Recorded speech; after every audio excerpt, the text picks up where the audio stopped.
नमस्कार. आजच्या भागामध्ये आपण बघूया. इथे सायली आता अर्जुनसाठी नाश्ता घेऊन आलेली असते रूममध्ये. तेव्हा सायली म्हणते, सर नाश्ता करून घ्या.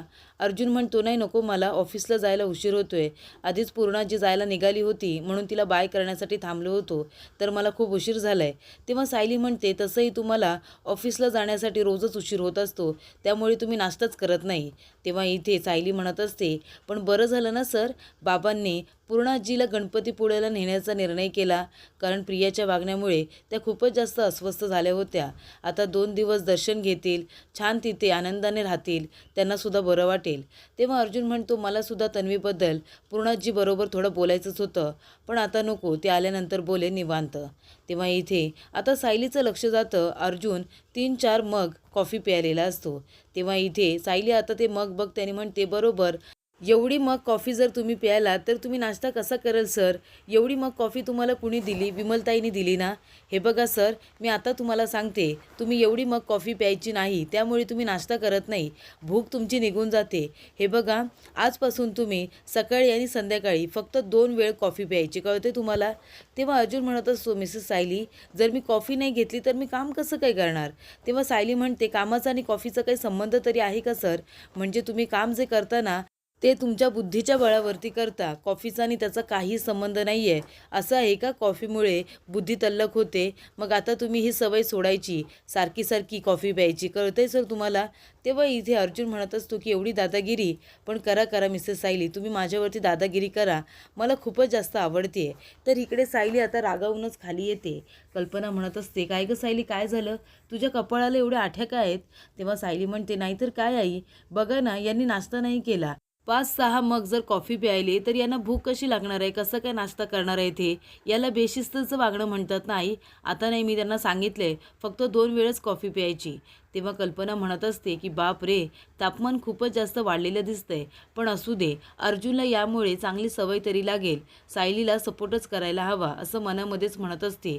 तर इथे साक्षी आता प्रियाला म्हणत असते, काय गे, काय करशील तू, काय करशील तू, काय आमचं सिक्रेट सांगणार आहे, सांग बरं तू. तेव्हा प्रिया म्हणत असते, साक्षी तू तर माझ्याजवळ ह्या भाषेत बोलूच नको, तुझं एवढं मोठं सिक्रेट माझ्याकडे आहे ना, तर 1 मिनटं नाही लागणार मला अर्जुनला सत्य सांगायला, कळते ना तुला? तुझं एवढं मोठं सिक्रेट आहे, तूच विलासचा खून केला आहेस हे मला माहिती आहे, कळते ना तुला? तेव्हा इकडे महिपत म्हणत असतो की माझ्या पोरीला धमकी देतेस का तू? तुला सांगू का धमकी दिल्यानंतर काय होतं ते? तेव्हा प्रिया म्हणत असते, तुम्ही लोक मला उचलून बाजूला फेकून देण्याचा प्लॅन करताय ना, पण एक गोष्ट लक्षात ठेवा, तुमचा हा प्लॅन मी कधीच सक्सेसफुल होऊ देणार नाही, कळलं ना? तुम्ही तिघेही माझं हे बोलणं लक्षात ठेवा, नाहीतर काय करेन काही सांगता येत नाही, तुमचं सगळ्यांचं सिक्रेट बाहेर काढेन, कळलं तुम्हाला?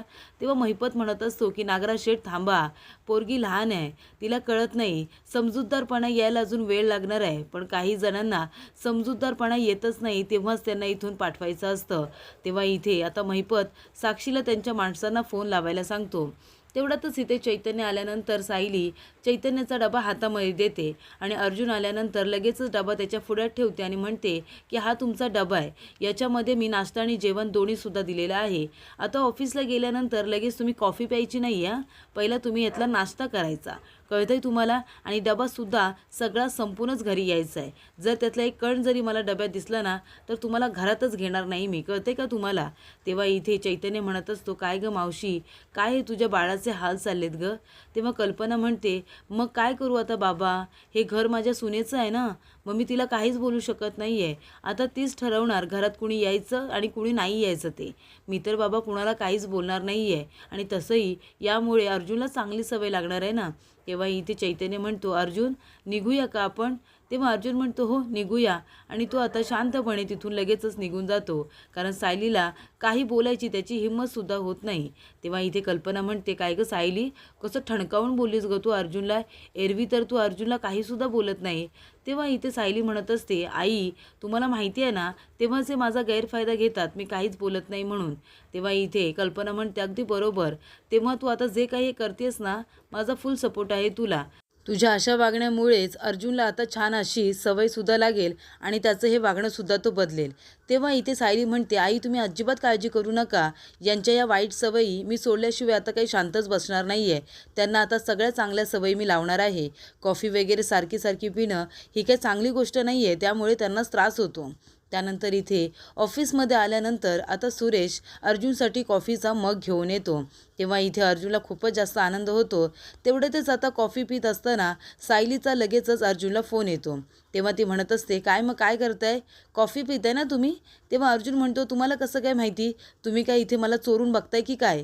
तेव्हा सायली म्हणते, नाही चोरून बघत नाही आहे मी तर घरीच आहे, पण मी तुमची चोरी पकडली आहे ना. तेव्हा अर्जुन म्हणतो, नाही मिसेस सायली, मी कुठे कॉफी पितोय? हे बघा मी कॉफी पितच नाही आहे. तेव्हा इथे सायली लगेचच म्हणते, हो का, थांबा, आणि ती व्हिडिओ कॉल करते आणि म्हणत असते की आता एक काम करा, आता तुमचा मोबाईल आहे ना सगळीकडे फिरवा, मला बघायचं आहे कॉफीचा मग कुठे दिसतोय का. तेव्हा अर्जुन म्हणतो ठीक आहे, आणि तो आता संपूर्ण टेबलवरती आता मोबाईल सगळीकडे फिरवतो आणि म्हणतो, दिसतोय तुम्हाला कॉफीचा मग दिसतोय का? तेव्हा सायली म्हणते, सगळीकडे फिरवा, मला सगळं ऑफिस बघू दे. तेव्हा इथे अर्जुन आता संपूर्ण ऑफिस दाखवत असतो, चैतन्याला सुद्धा दाखवतो. तेव्हा चैतन्य हसत असतो. सायली म्हणते, चैतन्य सर हसतायत म्हणजे नक्कीच काहीतरी गडबड दिसते. तेव्हा अर्जुन म्हणतो, नाही त्याला हसायची सवयच आहे. तेवढ्यातच सुरेश येतो आणि म्हणत असतो की अर्जुन सर, मी तुमच्यासाठी कॉफीचा मग तर घेऊन आलो होतो ना, कॉफीचा मग कुठे गेला?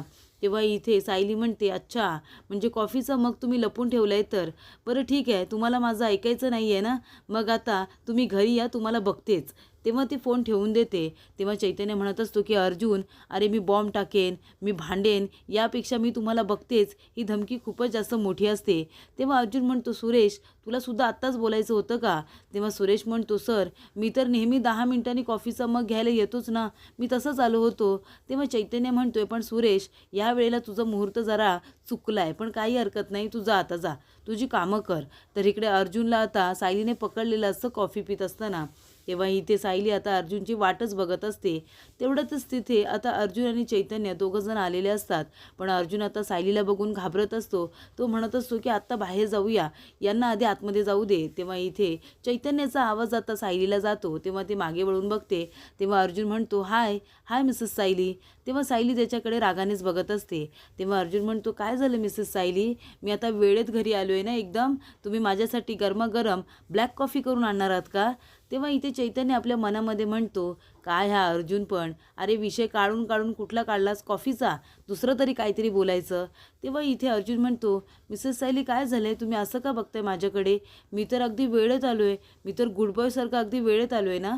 तेव्हा इथे सायली म्हणते, अच्छा मग ह्या गुड बॉयच्या लक्षात आहे का, आज मी व्हिडिओ कॉलसुद्धा केला होता. तेव्हा अर्जुन म्हणतो, हो मला नाही माहिती, तुम्ही व्हिडिओ कॉल केला होतात का? तेव्हा इथे सायली म्हणते, तुम्ही आज कितवा कॉफीचा मग घेत होता, तुम्हाला माहिती तरी आहे का? तेव्हा चैतन्य म्हणतो, अर्जुन नाही का, तू विसरलास का? अरे तू 6वा कॉफीचा मग घेत होतास ना, तेव्हा सायलीचा व्हिडिओ कॉल आला होता. तेव्हा अर्जुन म्हणतो, हो का? तेव्हा इथे सायली म्हणते, मी तुम्हाला काय सांगितलं होतं सर, तुम्ही हे विसरलात का? तेव्हा अर्जुन म्हणतो, नाही मिसेस सायली, सगळं लक्षात आहे माझ्या, फक्त आता मला थोडीशी कॉफी देताय का? तेव्हा सायली म्हणते, सर माझ्याकडे कॉफी मागायला तुम्हाला काहीच वाटत नाही आहे का? तेव्हा अर्जुन म्हणतो, मला काय वाटायला हवं? तेव्हा चैतन्य म्हणतो, लाज, तुला लाज वाटायला हवी आहे. तेव्हा सायली म्हणते, असू दे, तुम्हाला जेवढी कॉफी प्यायची आहे ना तुम्ही प्या, मी तुम्हाला आता काहीच बोलणार नाही आहे.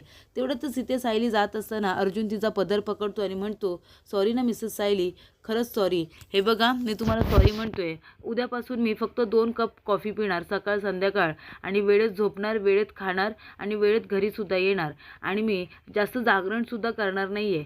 तेव्हा इकडे सायली म्हणते, मग आता मी काय करू? तेव्हा अर्जुन म्हणतो, तुमचा राग गेला असेल ना तर मला 2 सिप कॉफी दिलीत ना तरीसुद्धा चालेल, फक्त 2 घोट. तेव्हा इथे सायली हसायला लागते आणि म्हणते, बरं ठीक आहे, मी तुमच्यासाठी गरमागरम तुमची ब्लॅक कॉफी घेऊन येते.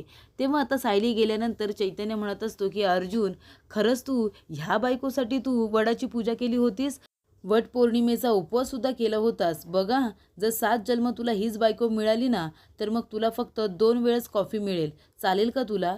तेव्हा अर्जुन म्हणतो, 2 वेळ कॉफी काय, फक्त 2 घोट कॉफी जरी मिळाली ना तरीसुद्धा मला हीच बायको पाहिजे 7 जन्मासाठी. तर इकडे प्रिया आता घरी आलेली असते, खूपच जास्त वैतागलेली असते. ती म्हणते, काय महिपत आणि साक्षी मला रस्त्यातून बाजूला करतायत काय आता, पण मी तुम्हाला सहजासहजी सोडणार नाही आहे, बघा मी आता काय करते ते. तेवढ्यातच इथे प्रियाला कुणीतरी खिडकीतून एखादा माणूस गेल्यासारखं वाटलं. तेव्हा इथे प्रिया आता त्याच्याकडे दुर्लक्ष करतच असते. तेवढ्यातच एक माणूस तिच्या रूममध्ये येतो आणि तिच्या तोंडावरती हात ठेवून तिला ठार मारण्याचा प्रयत्न करत असतो. तेव्हा इथे प्रिया स्वतःला सोडवण्यासाठी कसेबसे प्रयत्न करत असते, पण तो माणूस तिला आता बेडवरती फेकतो. तिथून एक उशी घेतो आणि तिच्या तोंडावरती दाबतो. तेव्हा इथे प्रिया त्याला बाजूला करण्याचा प्रयत्न करत असते, पण तो माणूस काही ऐकायला तयार नसतो. तर इथे प्रियाला तो ठार मारण्यासाठी झालेला असतो. तेव्हा इथे उशी आता तोंडावरती दाबत असताना प्रिया तिथे ॲपल खात असते. तो कट करण्यासाठी तिने एक चाकू घेतलेला असतो. त्या चाकूने त्या माणसावरती ती वार करायला सुरुवात करते आणि म्हणते, मला मारायला आला होतास तू, तुझी एवढी हिंमत. तेव्हा तो माणूस आता दारामधून पळून जातो. प्रिया म्हणत असते, मला असं वाटते साक्षी आणि महिपत दोघंजण माझ्या आता जीवावरती उठलेले आहेत. किल्लेदाराच्या घरामध्ये ते सुद्धा मेन दरवाजाने मला मारण्यासाठी आला, म्हणजे नक्कीच नागोबा सुद्धा त्या दोघांना सामील आहे आणि म्हणूनच त्या तिघांनी मिळून माझ्यावरती हा हल्ला करायला सांगितलेला आहे. तेव्हा इथे प्रिया म्हणते की आता तर मी तुम्हाला सोडणारच नाही आहे. तुम्ही तिघंजणं मिळून मला रस्त्यातून बाजूला काढणार काय? आता बघा मी काय करते ते. मी तुम्हाला तुमच्या प्लॅनमध्ये अजिबात सक्सेसफुल होऊ देणार नाही. तर इकडे आता सायली काम करत असते आणि अर्जुनकडे बघत असते आणि घड्याळाकडे बघत असते. तेव्हा अर्जुनचं लक्ष सायलीकडे जातं. तेव्हा अर्जुन आपल्या मनामध्ये म्हणत असतो की मिसेस सायली माझ्यावरती वॉच ठेवून आहेत की मी लवकर झोपतोय की नाही, की मी उशीर करतोय. आता बघ मी काय करतो ते. आता मी त्यांना गुड बॉय होऊनच दाखवतो. तेव्हा इथे अर्जुन म्हणतो की मिसेस सायली काय करताय तुम्ही? त्या कपड्यांच्या घड्या उद्या करा. आपल्याला वेळेत झोपायचं आहे. आजपासून मी ठरवले की आपण वेळेत झोपायचं आणि वेळेत उठायचं. चला आता ते सगळं तुम्ही ठेवून द्या. तुम्ही आता त्या फाईलला सुद्धा हात लावू नका. ते सगळं मी करतो. तुम्ही शांतपणे झोपा बरं. तेव्हा इथे सायलीने मोबाईल हातामध्ये घेतलेला असतो. तेव्हा अर्जुन म्हणतो, मिसेस सायली आजपासून आपण एक रूल करूया. आपण झोपण्याच्या 10 मिनिटं आधी सगळे गॅजेट्स म्हणजे मोबाईल सगळं काही आपण बंद करायचं आणि शांतपणे फक्त झोपायचं. तेव्हा सायली म्हणते ठीक आहे. तर पुढील भागामध्ये आपण बघूया. इथे अर्जुन सायलीला पेन देतो आणि म्हणतो की ह्या गुड बॉयला तुम्ही किती मार्क द्याल? तेव्हा सायली म्हणते आधी या गुड बॉयने काय काय केलं ते तरी बघू दे. तेव्हा अर्जुन म्हणतो मी सगळे कपडे व्यवस्थित लावले, टॉवेल एका बाजूला लावले, सगळ्या फाईल्स एका बाजूला आहेत, सगळं कपाट मी अगदी व्यवस्थित लावून ठेवले. तेव्हा इथे सायली त्याच्या हातावरती आता 0 काढते. तरी ते रविराज काका नाश्ता करत असताना तिथे सुमन येते आणि म्हणते की भाऊजी तन्वी तिच्या रूममध्ये नाही आहे. तेव्हा रविराज काका म्हणतात बाथरूममध्ये असेल. तेव्हा सुमन म्हणते नाही, ती अख्ख्या घरामध्येच नाही आहे.